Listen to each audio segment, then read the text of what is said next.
Assalamualaikum warahmatullahi wabarakatuh. Innal hamdalillah nahmadu wa nusolli wa nusallim ala rasul karim wa ba'd. Kisah hari ini dikisahkan tentang kisah 3 orang pelacur dan beberapa teman seprofesinya di sebuah desa.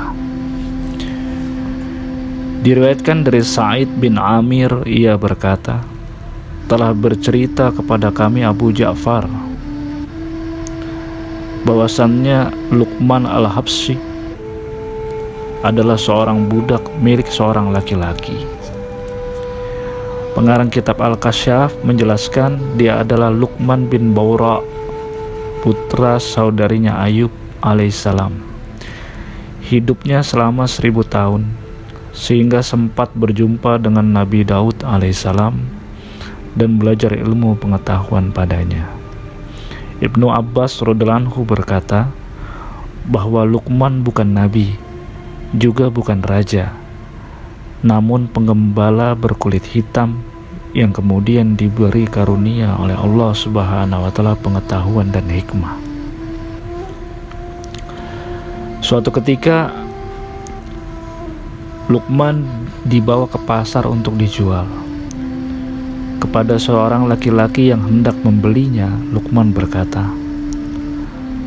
"Apa yang akan kamu lakukan terhadap diriku setelah kamu beli aku nanti?"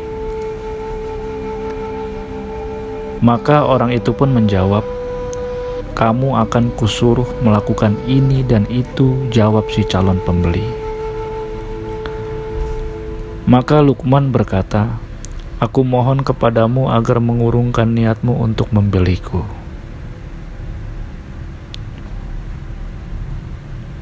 Sikap inilah yang selalu diperlihatkan oleh Luqman hingga datanglah calon pembeli lainnya. Dan Luqman berkata juga kepada calon pembeli yang selanjutnya, "Apa yang hendak kamu lakukan terhadap diriku setelah kamu membeliku nanti?" Maka orang ini pun menjawab, "Kamu akan kuberi tugas sebagai penjaga rumahku." Maka Luqman al-Hakim berkata, "Jika demikian, aku mau kamu beli." Laki-laki tersebut kemudian membayar dan mengajak Luqman pulang ke rumahnya. Majikan Luqman pada saat itu juga mempunyai 3 orang gadis yang menjadi pelacur di desa itu. Suatu saat sang majikan ingin pergi ke kebunnya. Sebelum berangkat dia berpesan kepada Luqman, "Aku telah menyiapkan makanan dan semua kebutuhan mereka di dalam kamarnya. Sepeninggalku, kuncilah pintu ini dan kamu harus berjaga di sini pula. Dan jangan sekali-kali kamu membuka pintunya sebelum aku kembali ke rumah." Sejenak kemudian ketiga putri majikannya datang dan berkata kepada Luqman, "Bukalah pintu ini." Karena telah menerima pesan dari sang majikan, Luqman pun menolak untuk membukanya dan akhirnya ketiga gadis itu marah dan mencederainya. Luqman kemudian membersihkan darah yang membasahi tubuhnya dan kembali berjaga di depan pintu. Saat sang majikan pulang, Luqman tetap merahasiakan perilaku ketiga putri sang majikan terhadapnya. Dalam kesempatan berikutnya, sang majikan kembali bermaksud pergi ke kebunnya sebagaimana sebelumnya dia berpesan kepada Luqman, "Aku telah menyiapkan makanan dan semua kebutuhan mereka, oleh karena itu, jangan perbolehkan mereka membuka pintu ini."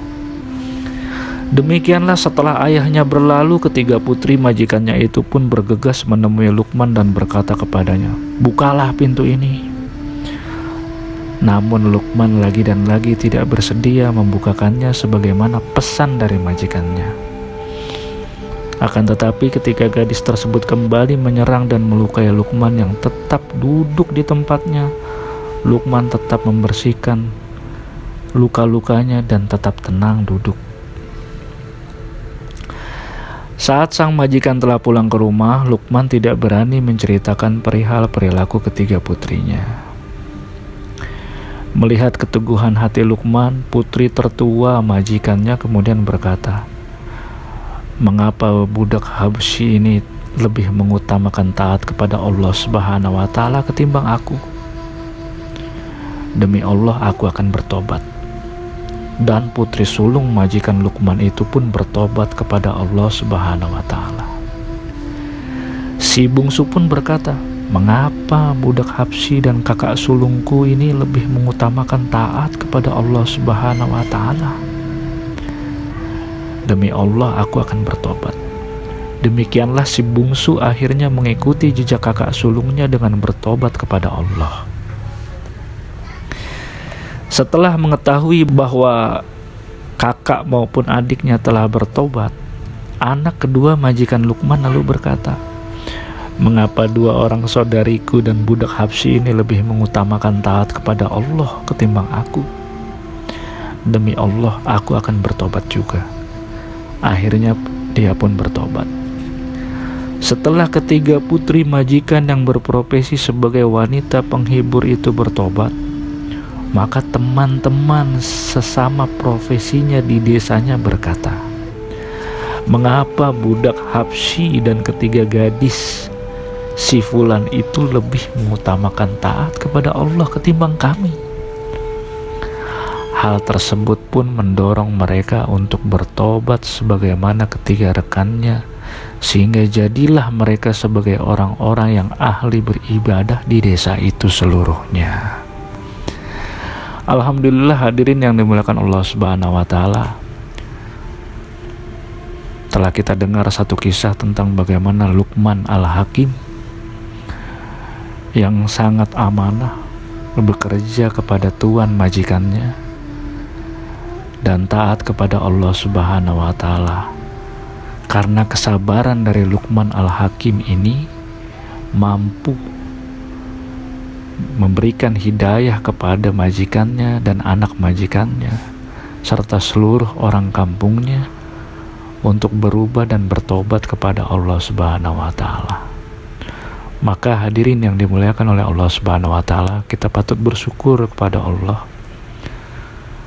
dan kita senantiasa berniat mengambil iktibar pelajaran dari kisah ini agar kita senantiasa berusaha untuk menjadi lebih baik daripada hari ini. Wabillahi taufiq wal hidayah. Assalamualaikum warahmatullahi wabarakatuh.